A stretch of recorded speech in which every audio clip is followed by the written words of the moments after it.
Omulungi yakumira kwanda Rose Media ujinkwaniza olunaku olw'enkobozi n'omunjo najjo tusake ngalo mukwana subscribe nze tuyanza nnyo tuyanze gatata nabo bambi na subscribing antelako ka notification tubeere nga olwenteka video ziraba mu budde comment ne like nabyo birungi mukwana tuba tuteesamuko wansawo mu comment section kati n'amawulire agaloga Summy bw'ati bwe yalabise nga NUP agisiibude yakoze ekibiina kye kye bayise Sovereignty Unity Platform simanyi lwaki bonna baagala nnyo ka Unity Platform ku end naye nga yavuddeyo n'atuteerayo ekibiina ne sayini yakyo katumwagaliza ebisingawo kakati nate ye BobiWine nga tanasibula genda London yasooka n'akyalirako ku Honorable Segirinya Bambi ewaka newankubadde ng'embeera tennaba kuba bulungi era ng'abantu abangi olwo bavuddeyo ne bagamba nti ono psychological ali tortured n'oyo omwami Lumbiye bye yayogera wamu ne Mufumbiro n'abaana ba NUP abalala balowooza nti ali mu stand ebigambo ebyo byamukosa nnyo Bambi nga bye bikyamuganya okudda engulu naye tusabire Honorable oyo Bambi kubanga yali muntu mulungi kakati n'oluvannyuma bw'atyo omwana mulenzi BobiWine His Excellency n'asitula n'agenda e London era essanyu lyabadde lirungi nnyo mu bannayuganda nga bamulabyeko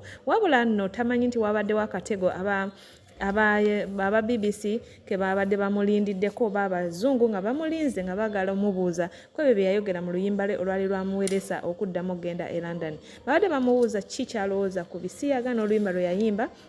bw'ati BobiWine n'avaayo n'agamba nti kati akuze yakyusaamu era n'agamba nti lino etteeka Museveni yalisala si ku lwa bulungi bw'Abannayuganda wabula kulemesa bo nga ba opposition era n'abaako ebintu by'alaga nga alingalo agamba nti ye talina buzibu ku babisiyaga kakati nno kino kyaleetedde Bannayuganda bangi okwesulika emitwe banyiize baawulidde bubi nnyo era ne batandika okumusabula left and right naddala babatamwagalangako abadde kuno social media nga bamusabula bakoze vidiyo nnyingi nga bamuka kata bojjeyo ebifaananyi bajjeyo n'obuzimu gwa jjajja Ismail Chuli nga mulumiriza nti alabika awagira ebisiyaga byonna ogenda kubanga obiraba mukwano naye nga nze ndowooza kano kabadde katumbu tuufu ng'ekibuzo kinene nnyo ayina okunoonya engeri gy'akiddamu kakati no Calvin Kayanja naye avuddeyo n'alya matereke n'omwana mulenzi Mukunja atasera ku lwansonga ya Shiba ng'agamba bino byamukolera mbw amutwala bwero bamukolera mbaga si bituufu wabula bamusondere nga bwe baguze ettaka bamusondere azimbe ennyumba asobole okuŋŋanyiza abaana be okusinga ebyo byagamba mbu ayagala mutwala Kenya na biki baavuddeyo bubi nnyo ku live era katono beeri amalaka singa babadde beesisinkanye bandibadde beekwatamu naye Mukama mulungi baafundikidde nga bakkiriziganyiza era nga omwami Calvin Kayanja asuubiza okuwa King Shiba asuubiza okumuwa seminti ensawo 50 bweddu ogenda kubanga obirabako mukwano ate ye mwana mulenzi Mickey Sims Tufani ayina munnakyeyo gwali naye nga bali mu kubuguulana bali mu kuyomba oluvannyuma lw'okubanga ono omwami abadde nga Dubai ng'ayisa mu bannayuganda bangi olugaayo yavaayo n'avuma bangi ba TikTok abayisizaamu kakati no Mickey yagamba yavuddeyo kubalwanirira wabula nono teyasirise yavuddeyo n'amugamba nti Mickey munnange bw'oba oyagala okunneŋŋanga sooka weekoleko embeera zo olabika ng'omulema sooka olye otere kwegamba olutalo luliawo wakati waabwe nga lulimu okwezalawa lulimu okwerangira n'okulaba nti buli omu asinga ku munne kankutere nga bwe byagenze mukwano beerengo biraba Mukama mulungi akonkomire beera bulungi bye. The lyrics and I sang them and I took responsibility. These were homophobic lyrics. These were lyrics suggesting that gay people should be fought, should be beaten. I mean, do you regret those lyrics? Certainly we grow and we transform. I've always mentioned that I'm a product of very many second chances. And I want to be known for a leader that is respectful, inclusive for everybody. Of course, this is now the same thing that I am tussling out with General Museveni, who deliberately sponsored now the law that the anti-homosexual bill, exactly. one of the strongest bills that gives some gay people potentially the death penalty. Definitely, and law in its entirety. Sure. But in my party, I have members of parliament that are working with General Museveni. What's your view of this anti-homosexual law? You say it was introduced to get at you, to get at the opposition, but do you support it or do you oppose it? It was brought targeting the opposition, and that means that anything that I say about that law puts not only me but even my loved ones in harm's way. That's why. Nsaba yo mwana mufangoni soja soko otuyamba otunoonyeze statement eno ovunulire bafuutu masira kubangi manyi bagenda kutuleekaanira tebategeera bulungi obavunulire tuyombe n'abantu nga bye tumanyi tuyomba nabo bitegeera ne kati nze mbuuza BobiWine ani akuloga bannanga aloga BobiWine ali ku mapeera waggulu gyamulengerera BobiWine gwe bulijjo ogamba mbu ogenze kulabisa oba togenze kulabisa Museveni oba ogenze kwerabisa laba omuntu gwe basuubira okuba pulezidenti wulira ebibuuzo bye bamubuuzizza mwe bulijjo mutuleekanira mbu Museveni alemesa BobiWine okugenda mu nsi gy'alimu kumbe BobiWine bagenda omugaana okugenda eyo myaka gyadda nga tannaba nalowooza kuvuganya Museveni BobiWine bamugambye ebigambo bino wammanga lwakuba odi ebadde empanvu zentemyeko byenjagala nga baagalamu ansa emu iye oba nedda bamubuuziza owagira bali b'ebisiyaga ayingizaawo Museveni ansa ne bamubuuza mu ntandikwa nti BobiWine wali wagaanibwa okujja mu nsi eno oluvannyuma lw'okuyimba oluyimba oluvumirira bali b'ebisiyaga ng'olaga okivumirira ekikola ekyo BobiWine wejjusa ebigambo bye wayogera mu koolansi z'oluyimba olwo obyejjusa ebigambo bye wakozesa ayingizaawo Museveni ne bamubuuza bw'onooba ofuuse pulezidenti ffe ngaffe olina nteekateeka ki gye tuli era otulowoozaako ki bannanga ayingizaawo era Museveni kwega BobiWine abuzaabuza alinga matako BobiWine ye muntu gwe babuuza munnaye manifesto yalimu ki esimu gy'okutte esinga emmundu amaanyi olwo aba maze okuddamu eyo manifesto abagimaze omuntu ali asuubira okuba nti ono omusajja ze yagenda okuvuganya Museveni n'akompeyalinga obwongo bwone bwa Museveni olowooza asobola okuwa akalulu oli omusajja Museveni ali smart bamubuuza ekibuuzo ne ansa yakyo mutuyamba bawi b'amagezi mu nuupu omusajja ono musooke mumukozesenga rehearsals ng'agenda okwenjeera si bino we mumuteeka ku nnyonyi ng'obusada bumukubye n'atuuka entandika okuswaza Uganda bamubuuza kino ayingizaawo Museveni yamulogoba yamulogera Museveni BobiWine tosobola fulumya statement bbiri nga temuli mu Museveni gwe weebuuze Museveni awabadde ajjirawa twagamba BobiWine owagira bagge ng'ogaana nga weebuzaabuza statement zo ku TV ziri siripale mbadde mpulira kiripe yabadde mu America nga BobiWine ali before the presence ng'abantu bamuwa complain era nga bagge community bamubuuza nuupu ababaka baayo baatuuka batya okuvootinga ku tteeka ly'abagge ng'okimanyi ffe bagge wano mu America tuwagira people power yabadde talina kibuuzo kyaddamu n'atuula ne bavuluga lop ne bavuluga member wa palamenti ne bavuluga mpuuga ng'atudde bw'ati bate ba politician. This is the member of parliament gwe yalonda akulira abali mu opposition bonna n'atuula mu America ne bamuddako mu audience direct message eri set up nti bakuba mpuuga kuva mu America mwabitegedde nti mpuuga yawakanya etteeka eryogoba bammemba mu pate after bisanja bibiri Mbaga asambe ku gawuni oli musiru baganda bo bona basambaze tebaliyo omugezi ennyo mu nsoko zeki andi nkuwa amagezi ga kuzimbira King Shiva bamu kumusoloza mbo mutwala Kenya mutwala London na Kenya nakubabeerawo ngogamba Shiva tugenda London yakole kye London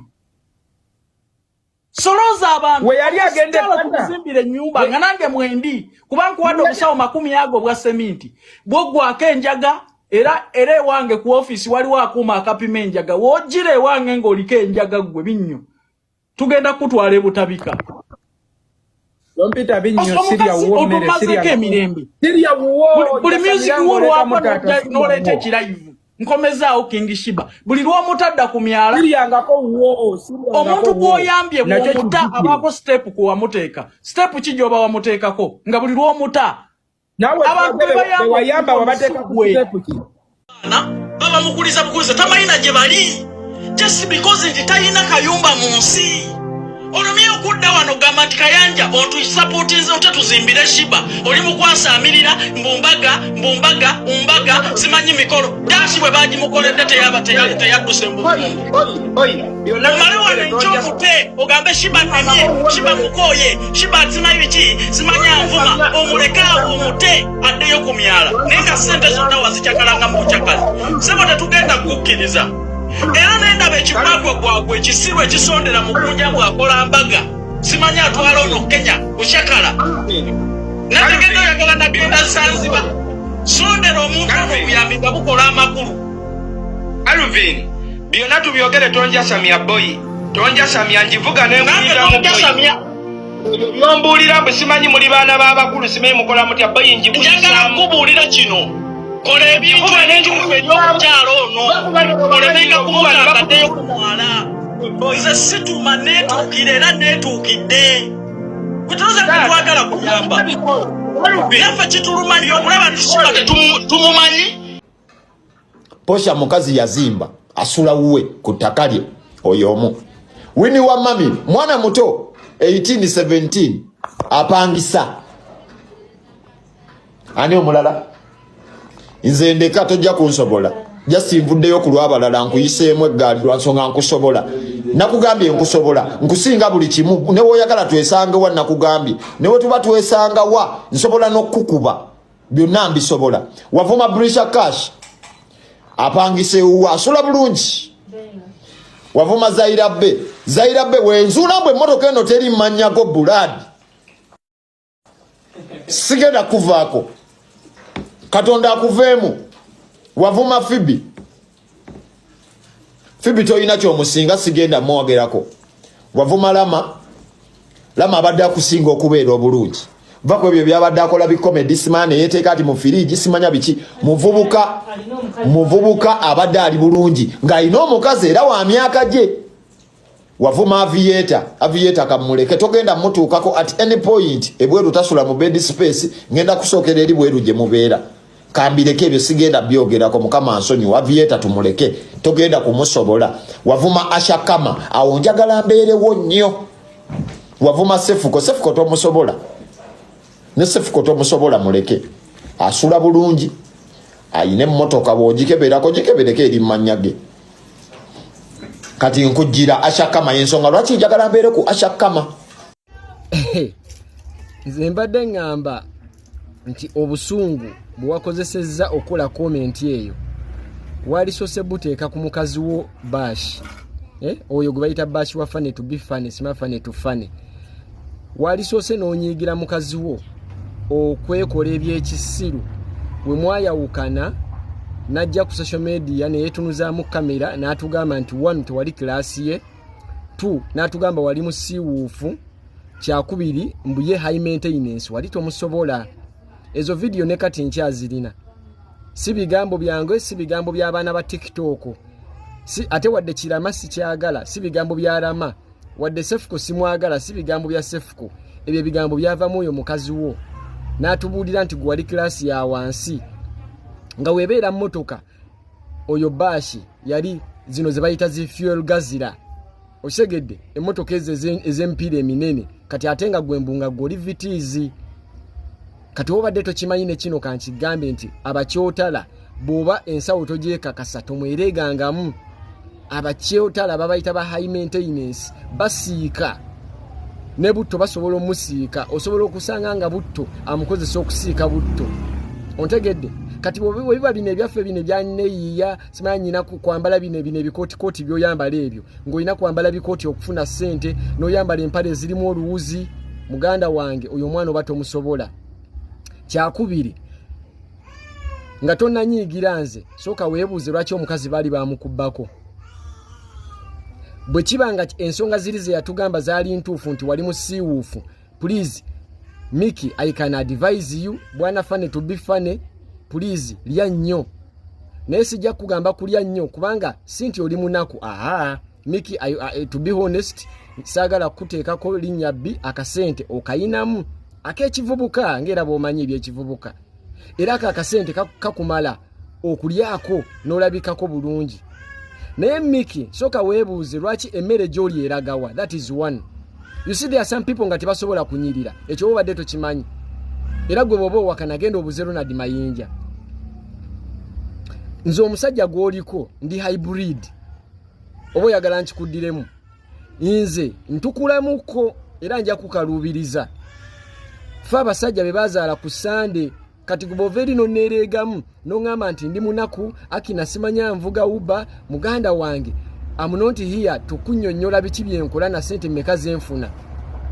ekyo kijja kuba kyalulala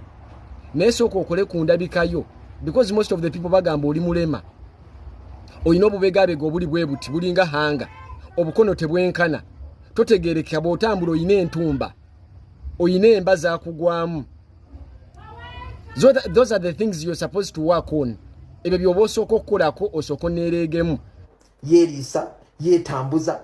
bano ba Mickey mubawe respect blood aba abaana ba Mickey mubawe respect. Gwe muvubuka gw'ekiyemba Bashiri nakugamba dda